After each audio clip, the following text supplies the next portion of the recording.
Dear graduating class of 2016, on June 14th, 1989, a few steps from here at what's now Key Arena, I graduated from Roosevelt High School. I was obnoxious and inserted extra names on my name card as a shout out to friends. And I also dolled up my big 1980s hair.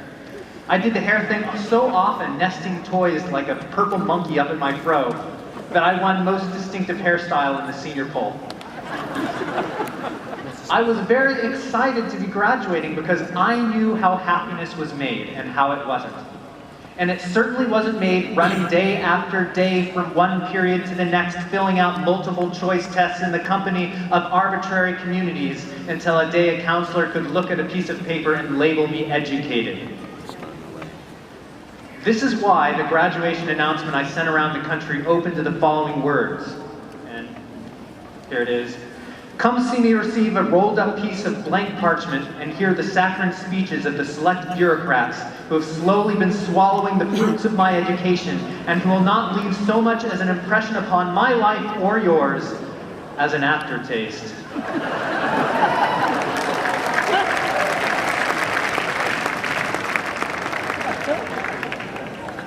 Here's the point.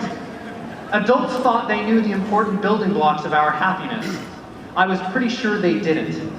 But now I've spent more than half my life at Roosevelt, and I am now the adult, here to deliver my very own saccharine commencement address to you in the rain.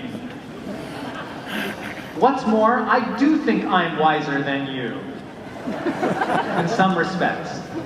For example, if you put purple monkeys in your hair, I will laugh knowingly and say, ha, yeah, cute. But also, I think that adults much too easily dismiss the vibrant passions and thoughts of adolescence. Probably because you say and do some really stupid things. Still, many of these passions and thoughts and questions are absolutely visionary and can indeed guide a life that's rich with adventure, love, compassion, artistry, commitment, and devotion to a just, healthy world. And I do think you already know both the major building blocks and the stumbling blocks to a happy life, and have developed strategies to dealing with both. One thing I think you know that I no longer believe is that to be happy, you must do what you love. If you do what you love, you'll never have to work a day in your life. This idea is dangerous. And not just because it's elitist when so many in our country can't make such choices, but because it's spiritually misleading. If you can find a job that you love, great. I have two friends who are poets, one who's a clown and one who's a professional artisanal pencil sharpener. They have found ways to earn livelihoods out of their passions. I love my job too, about a quarter of the time. Just like I love all of you, about a quarter of the time. But I'm not talking about me, or poets, or clowns, or artisanal pencil sharpeners. Too many people I know feel like they've blown it somewhere because they're not passionate about their jobs. They're deeply dissatisfied with their very lives, believing a job is a way happiness is made, and then demoralizing themselves when they try to force it to be so. But there is nothing wrong with a life with a not perfect job that pays the bills. Love your family, love your friends, your coworkers, love artistic and spiritual pursuits. You do not have to love your job. That's one thing I don't trust you to fathom right now, and really you shouldn't. Go forth and honor your passions and interests. But in 5 or 10 years, remember that you were given permission to place your identity in something other than what you do to get by.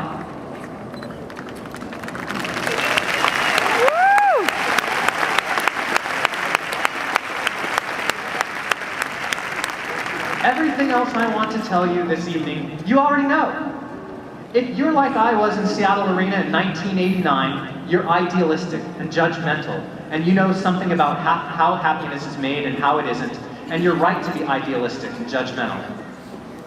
You know adults in your life who are not happy, and you know why. They are working too hard, or they're too focused on things that don't ultimately matter, or they no longer try new things. Anyway, that's what it may look like and you may not be far off. I know that I am this adult often enough.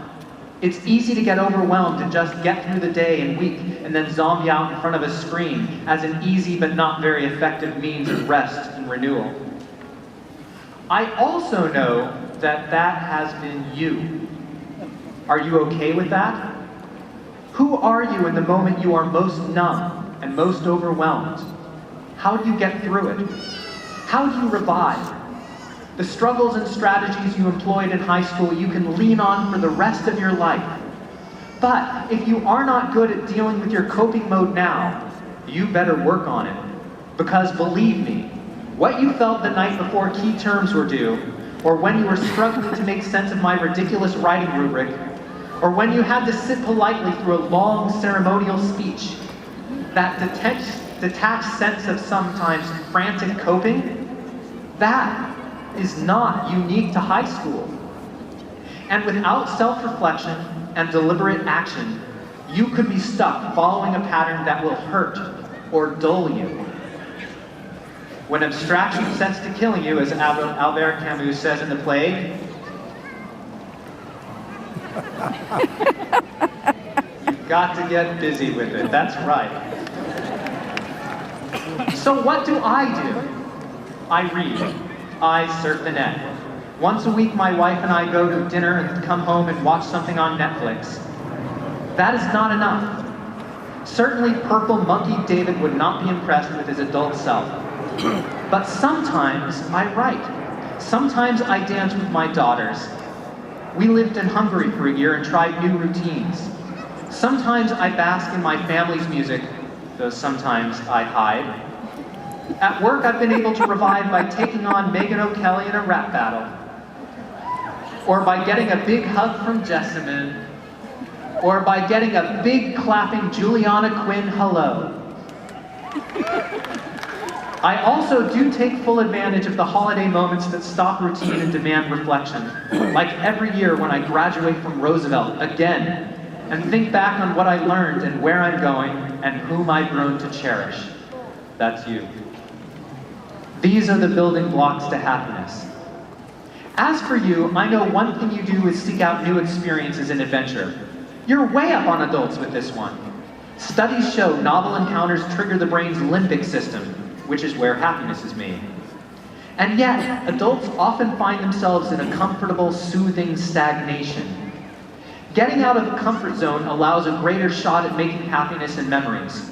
And when you are making vivid memories, you're also slowing down the high-speed blur of time passing. Many studies have shown that after basic needs are met, experience brings about more happiness than material things. Even a bad experience turns into a good story. So travel, take a dance class, go to a monster truck rally.